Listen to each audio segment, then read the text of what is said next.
In the past few days, there have been reports in the media of individuals who committed suicide. There might be more that were not reported by the media. What could have led someone to end their own life, a life so precious and irreplaceable?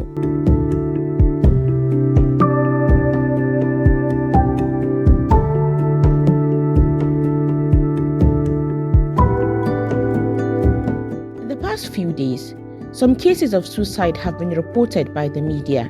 The question that often comes to people's mind is, why did they do it?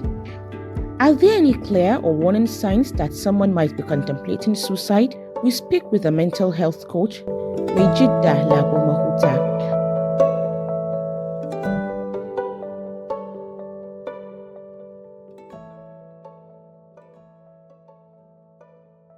Would bank on depression because the cases of depression have been rising right now due to a lot of reasons, most especially the economic situation of the world, not even the country. So you find out that most especially in men, it is said that research has shown that more men commit suicide than women.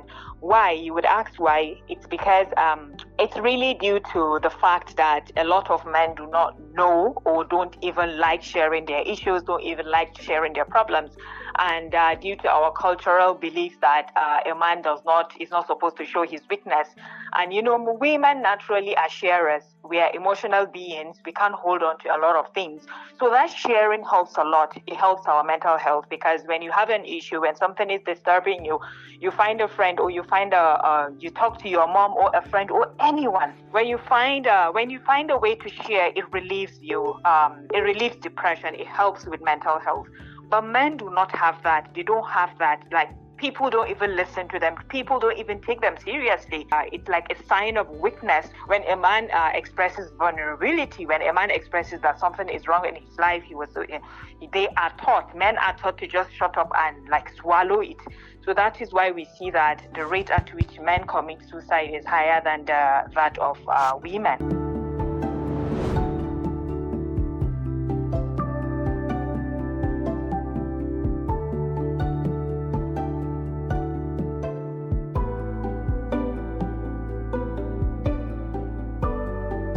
Okay, I would say that the first thing to look out for should be when someone is not themselves. Maybe a friend or a son, when they keep to themselves too much, like literally they don't go out. They do things differently than they normally do. Like, their personality entirely changes. This person is an extrovert. They bring in friends, or they hang out with friends. They go to the office. They do this and that.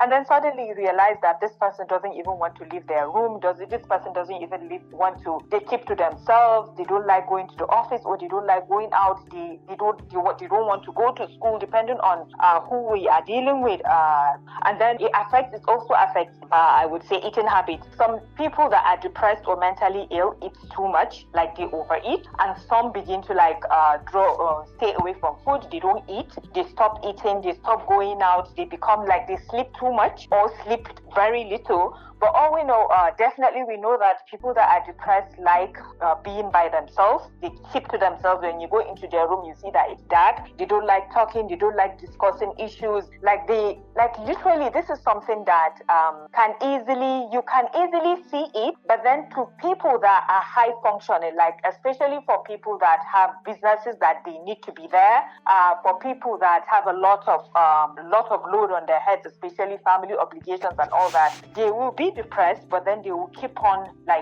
working as usual. But then there are telltale signs that you see the withdrawal. You see that they are not themselves. You see that even if you meet them, they don't talk. They hardly talk. You may see subtle changes. There are times that, especially like I said, with men it's difficult to see because they force themselves to act normal. But then if you really especially if it's their mom or their wife, they will be able to see telltale signs of someone having mental health issue, especially with the things that I mentioned. A withdrawal from normal things. They stop doing normal things they usually enjoy. They stop going out to eat too much, or they eat too little most times. They stop sleeping, or they sleep too much, and so many other things. There are times that you find that they are always sick, having too much body aches and pains. They have changed entirely from who they were, and all sorts of things.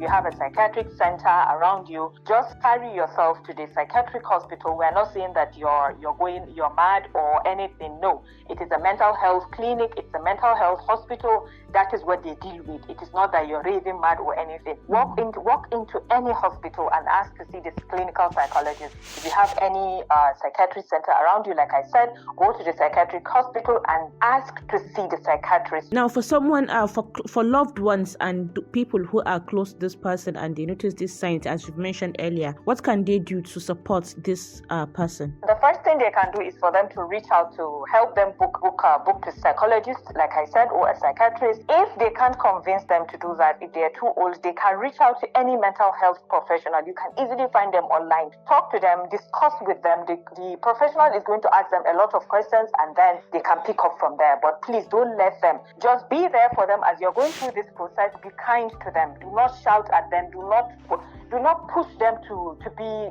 like literally turn back into the people they used to be. Just show them that you're there for them. You're ready to listen, and whatever they discuss with you, do not tell another human being. Do not tell any other person except maybe the professional. Make sure that they know that they can trust you, they can depend on you, and make sure that you don't judge them when they tell you anything. When they say, "I feel like dying" or something, don't just be like, "How can you say that? How can you do this and that?" Just listen to them and let them know that you're there. You're there to support them. That was Coach Majid Damahuta. My name is Salma Ibrahim. Bye for now.